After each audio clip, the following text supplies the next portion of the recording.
Here's 3 tips for us in the hospitality industry to survive this unexpected downfall. What is happening? What is going on? Honestly, what the hell is happening? What is going on, right? Last time we spoke, things were bad, but we didn't know how bad they were going to be. Like, how long have we been inside our homes, inside our houses, without being able to go to our bars, our clubs, our restaurants, our hotels, wherever it is that you work? It's crazy to think that we were told this was going to happen, but now living it is just, something that we never expected, never thought could happen. So let's dig into where we really are today and what we can do about it. What are we going to do about this? What are you going to do about this? What am I doing about it? What am I thinking about doing? What are your friends doing? Have you spoken to anybody in the industry? What are they doing? What are their plans? So first things first, we don't know what's going to happen. Is this thing here forever? Is this thing here to stay? Is it coming back every year? I don't know. You don't know. We don't understand it. So we have to prepare.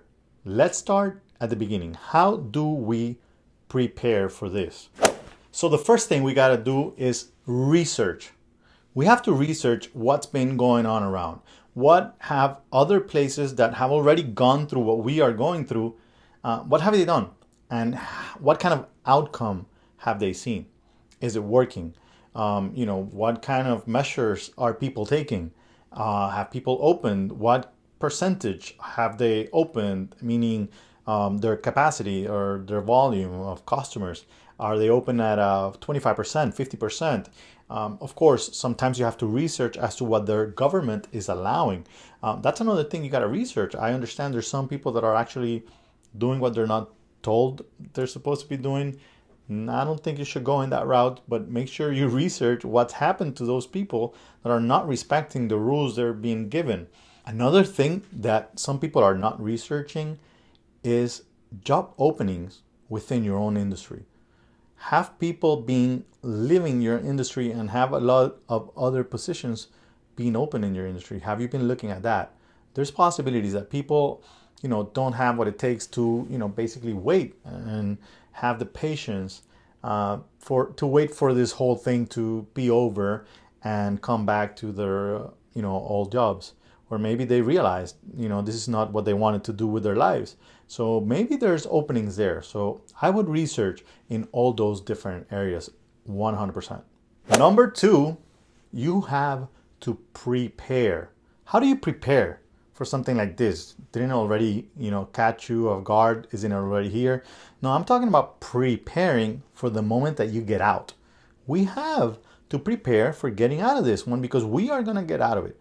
We are going to see those open signs on our venues, and we are going to see our customers flocking, and running the venues, and it's going to happen again at some point in time.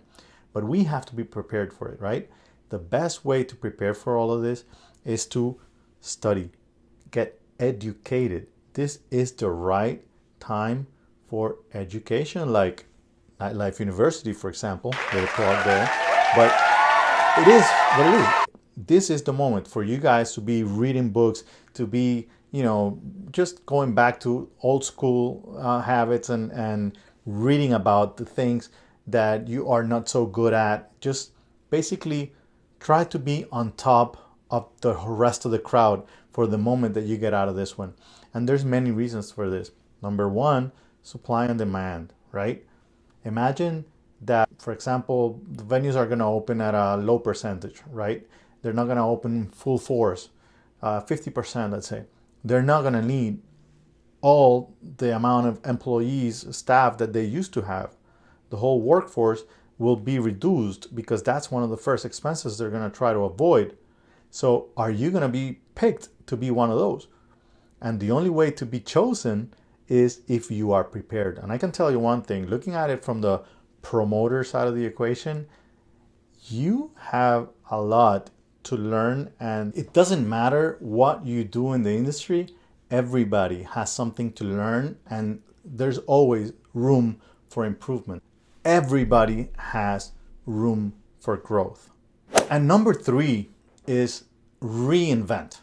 This is definitely a time to reinvent yourselves. We don't know what to expect, so we have to be open to different ideas and possibilities, but we have some kind of idea of where things are going, right? So if we are, for example, a club, we have to think of ways that we can cater to people, and that they're gonna feel comfortable and they're gonna want to come to the venue because they feel that they're not gonna be in danger, number one. But how do we make that experience still the kind of experience they wanted when they went out to the venues, right? So reinvention, for example, in our industry, I would say that doing venues that are open is a good idea. You know, instead of working at closed venues, try to figure out a way. Even if you have a closed venue, figure out if there's a way that you can use the outside of the venue. Can you book events at places that are open? You know, parks, big, big mansions that have a big backyard or something. I've heard a lot of people talking about house parties are going to come back and all this kind of thing. And I think the only reason people are saying house parties are coming back is because if the clubs are not allowed to throw the parties, then you bring those parties to some houses. Don't do this, because the whole purpose of avoiding being in contact with so many, you lose it anyway. It's probably even worse at a house. So don't do things that are going to affect the general public in the end, just to benefit your business, right? So what other things can you think of that are reinvention?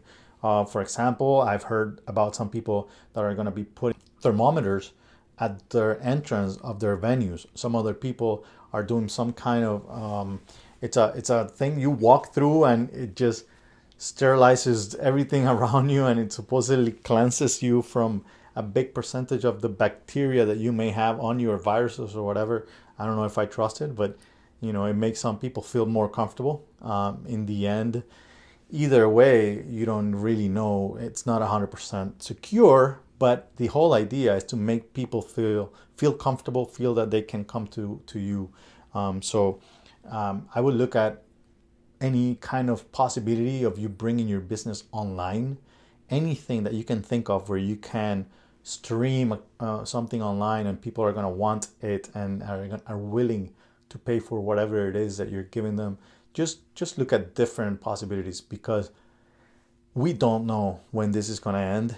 We don't know how soon we'll go back to completely normal. So start preparing, start reinventing, start researching, and stop panicking, because it'll be over, but you gotta be on top of it, right? All right, let's look at it one more time. Do not panic. Research, prepare, and reinvent. All right, let me know if I can help.